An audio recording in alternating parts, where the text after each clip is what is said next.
seek some mental health. Because I'm something's sorry? wrong with you. You have You a said mental what? problem. You have a mental problem. I If have a you think mental the laws problem. in the How? United States don't apply to you, and you get to make them up as you go along, like you know more than everybody else in the world, there's clearly something wrong with you. No, what did I make up? Good morning. The 14B District Court is now in session. My name is Elaine Washington. And I find everyone's Spain funny but my own. I'm French. Mr. Fantera, if you, the court will call the case of the Ranches of Rosebrook versus Anais Battle, case number 25C-1245. Good morning, Your Honor. David Fantera on behalf of the plaintiff.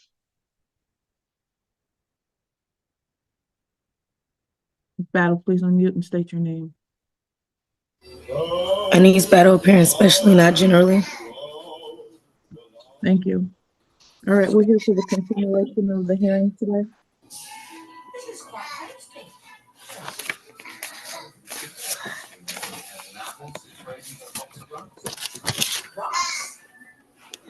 Battle, when you're not speaking, please.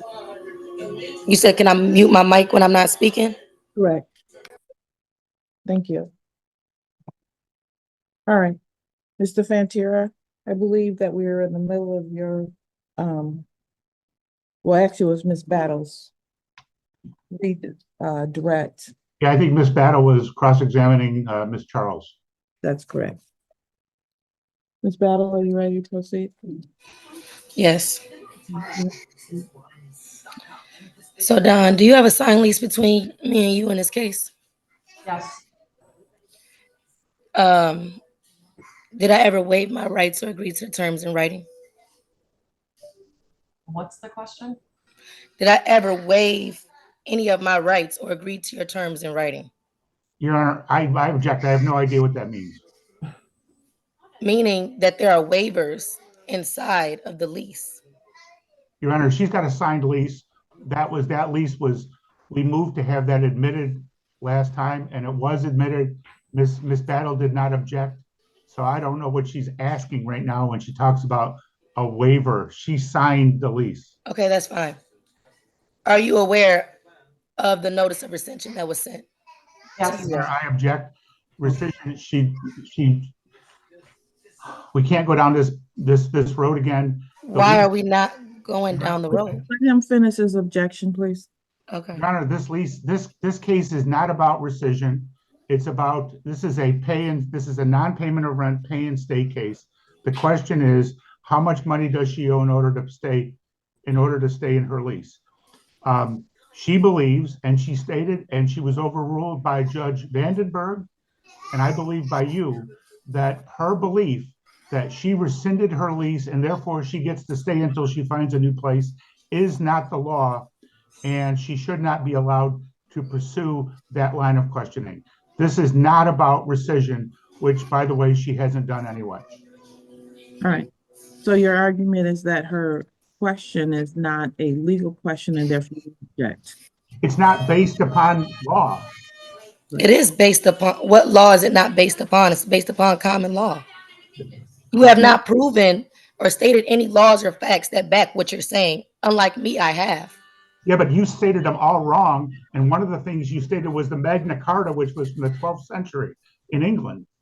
No, I stated it under common law and Landlord Tenant Acts. That's not, we're not under common law anymore, ma'am. And that's a part of the problem with sovereign citizens. They think they know the law when they don't. That is well, not. That sounds prejudiced and biased because I'm not a sovereign citizen. So it seems like you're trying to group me in with them and that Welcome back to channel, folks. And buckle up because today's case is one of those courtroom clashes that leaves you speechless. We got Judge Washington, a no-nonsense powerhouse, taking on a self-proclaimed legal expert who believes she's cracked some secret code of the justice system. This is a textbook sovereign citizen meltdown, with enough objection, misquotes, and common law nonsense to make any real attorney cringe. But what makes this one special? The judge doesn't just school her, she absolutely dismantles her argument point by point, all while keeping her cool. So grab your popcorn, hit that like button, and let's dive into the chaos that unfolds in the 14B district court. Whatever you're using as your basis is still not correct. It is not the It law. is. It's still under I'm MCL not and it's under the gonna Landlord Tenant Act. overrule. My objection is overruled, Your Honor. No, the objection is sustained. Her question, it cannot be asked. So you're saying I can't ask about the contract that's in question? No, I'm saying that you have no basis for asking whether the contract was rescinded or not. Why would I not have basis for asking if the contract was Because that's rescinded or not not? the law. You don't get to unilaterally rescind anything, ma'am. Well, again, as I stated, My ruling, I'm not arguing with you anymore about it. right, it's not an argument. So just let the record show that there is no law or basis to what she's saying. And she has not yet stated any law or fact behind this objection to Ma'am, asking these please questions. move I will on. continue. I will continue. Okay. Did you write me a notice to quit filing this action? A notice to quit? Yes. No. I think she's referring to a demand for possession, A Dawn. demand for possession, yes. No, a notice to quit. No. Right. Do you have proof of delivery or service of any notice to quit? No, I didn't send one. Right. Are you aware that MCL 657-16 requires a notice to quit before initiating an eviction? Your Honor, I object. Miss Battle is confusing the term notice to quit with demand for possession. A notice to quit is how you start a termination of tenancy case. This case was started with a demand for possession. If Miss Battle wants to use the wrong term, she's going to get the wrong answer. The statute says that we can start a non-payment of rent case with a demand for possession, and that was issued. And if she asked that question, Ms. Charles can answer that question.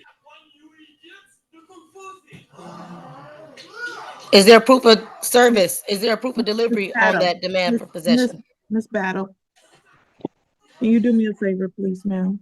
Yeah. Give me one moment.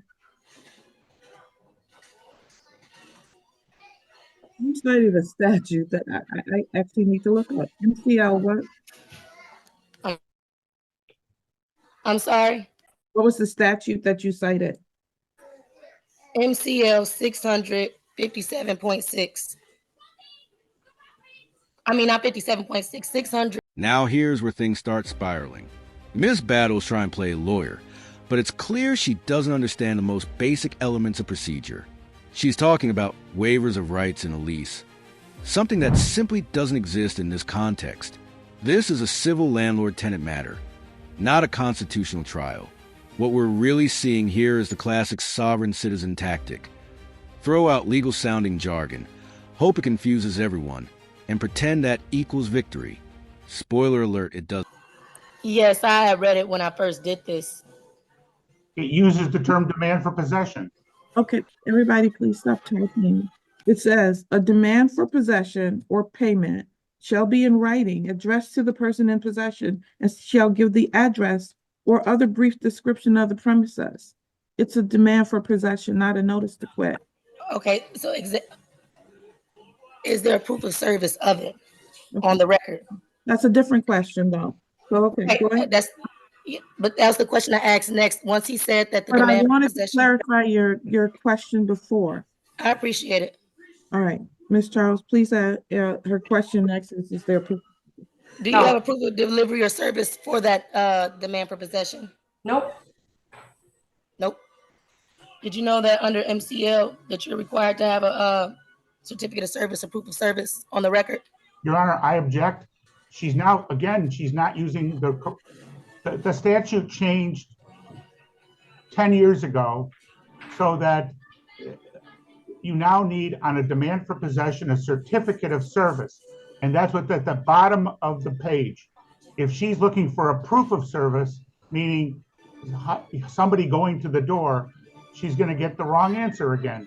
The term is certificate of service, and I believe Ms. Charles will answer that question differently because there is a certificate of service at the bottom of the demand. So I would appreciate if she's going to cite statutes, she cites them correctly. Okay. That's fine. I didn't cite an exact statute, but I appreciate. And there it is, the phrase that every judge dreads, under common law. If you've ever seen a sovereign citizen video, you know this is their go-to move. The problem? Common law hasn't governed modern contract disputes for centuries. Judge Washington tries to bring her back to reality, reminding her that this courtroom runs under statutory law, not medieval English principles. The judge is calm, but you can feel her patience wearing thinner by the second. I just said MCL because they're both under NCLs. Both proof of service and certificate of service are both under MCL. No, All right, well, everybody, so let's not make my ruling. Let's just okay. All I'm trying to do is ask questions to make sure certain things are on the record. A certificate of service okay, is ask that question. not on the disposition. And just like she read on 657-16, was the property described on that disposition? Yes. Was there a description of the property? Yes. If there was a description of the property? Correct. On my copy, there is no description of the property. But let's continue. Does your company participate in HUD programs or accept federal HUD assistance? Yes. Okay. Did you provide me with grievance procedures required by HUD? Did I provide you with what? Grievance procedures required by HUD. Your Honor, I object. That's irrelevant. There are no It's such grievance procedures under this anything that I'm aware of. I mean, I don't even know what she has a grievance about. right.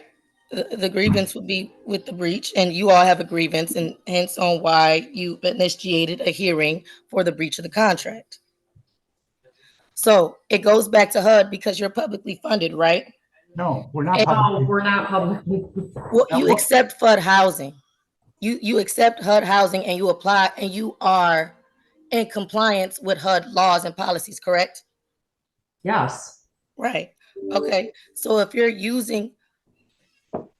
you have HUD terms and you're Your Honor, I object.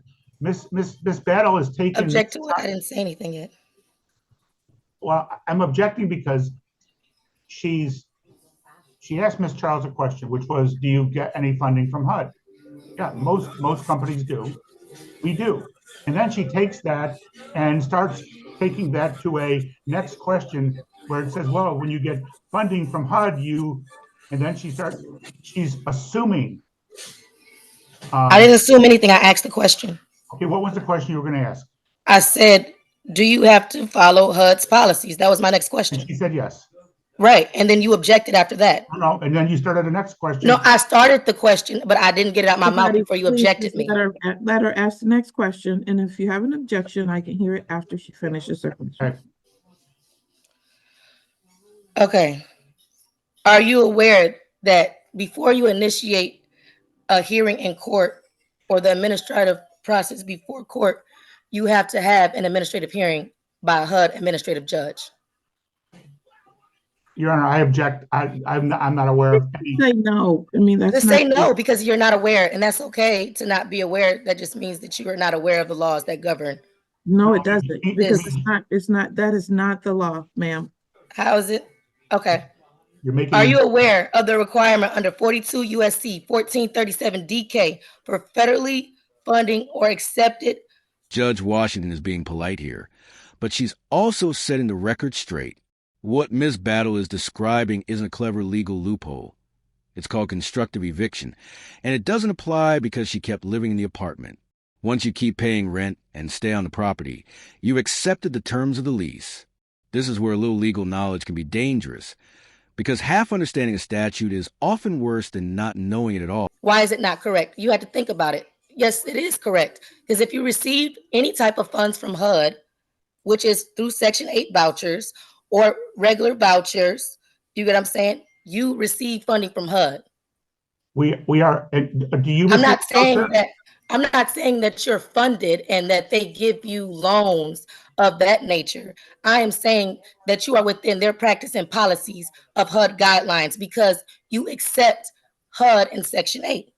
Your Honor, I object to this whole line of questioning. Ms. Battle does not receive a voucher, and so all of this questioning Well, is, it doesn't matter if I receive a voucher. It matters that you are of that type of entity that needs to go through HUD because you accept those things. So Your you Honor, agree with those terms and policies of HUD. Your Honor, she's making that up again. I'm not making that up. If you're saying that how am I making it up? It's under 42 USC 1437 DK. Battle. It's a Ms. federal Battle. registrar on it.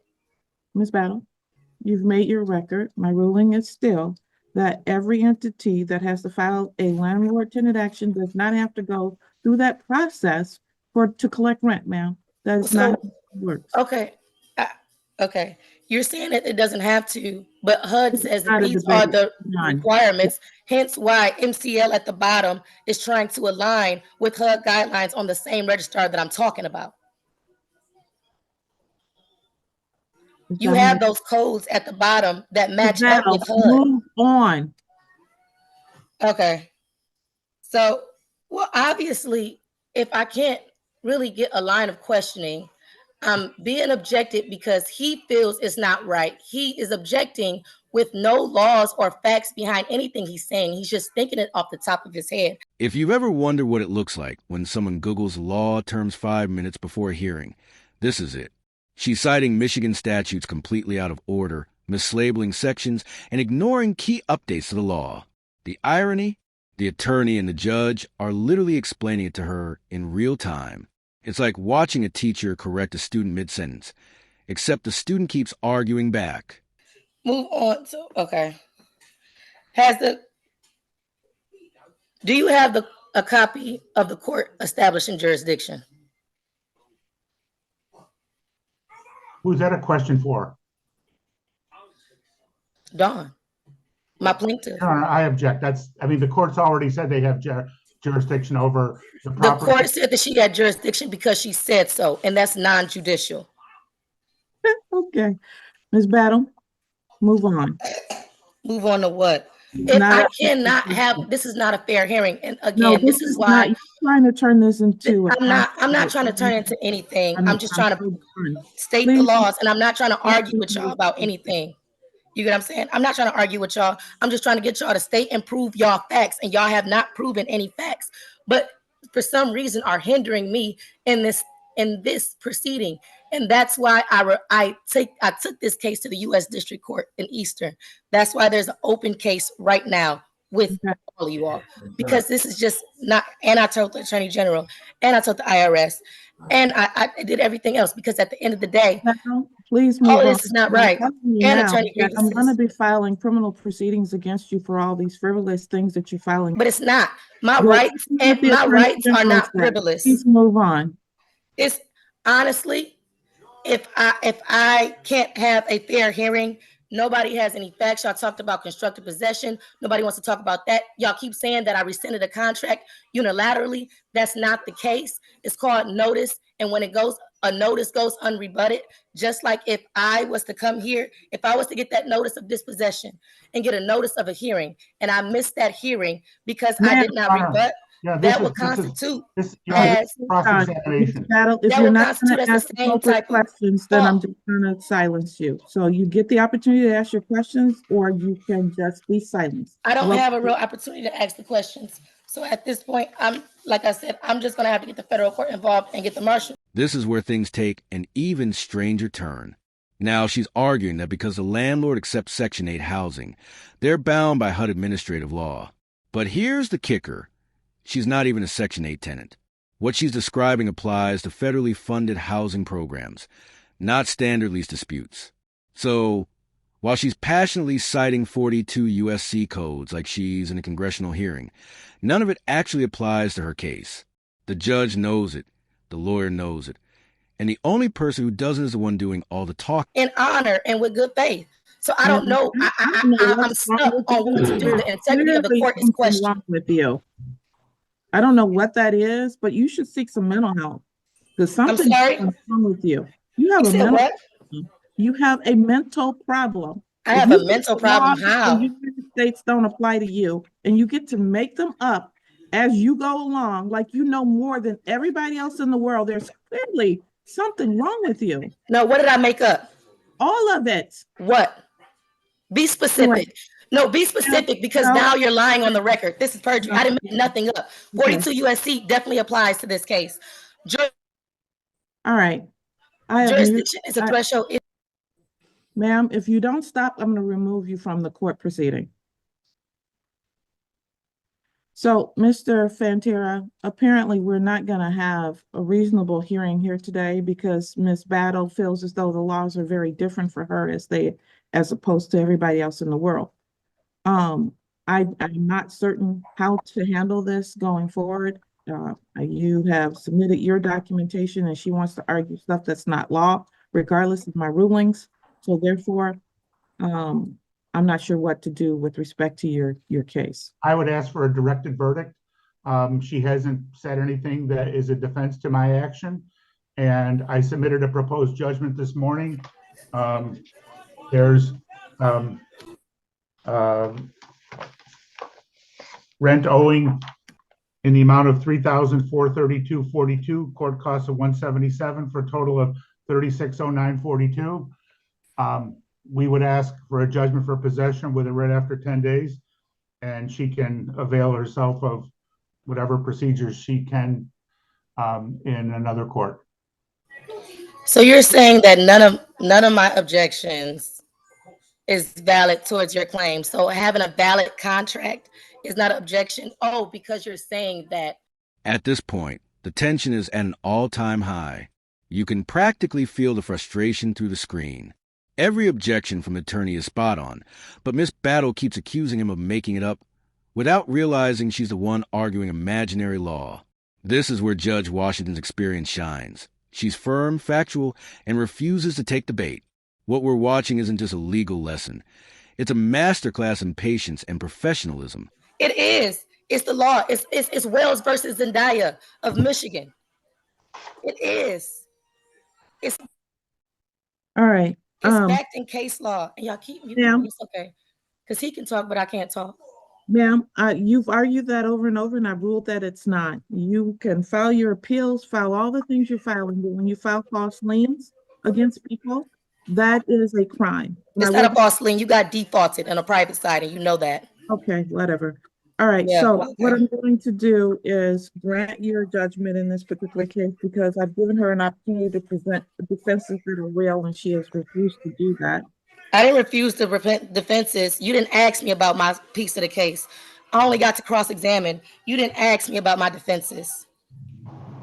What are your defenses, ma'am? And rescission is not one. I've ruled that it's not. I'm sorry? I know you heard me. No, I didn't. You said, what are your defenses? And I didn't hear the last piece. Your rescission is not a defense. Okay, that's fine. That is your defense. Right, because, you know, threshold matters are not an issue. But again, like I said, the fundamental objections and a counterclaim, object to the subject matter jurisdiction. You all accept and receive housing funds, making the subject We're matter. going down the same road. Okay, listen, stop. I didn't cut you off. I didn't cut y'all off. You just asked me what my defense was. And all right, I'm done. Wow. You're asking me what my defense is. I can't. Take her out. I've asked her 3 times to stop this. All right, I'm going to grant your judgment in this particular case. Your Honor, are you going to check the box after hearing? Yes. Thank you. Thank you. I'm sorry. Thank you, Judge Washington. I'm sorry you had to go through that. All right, thank you. Thanks. Appreciate it. Bye. So what did we just witness?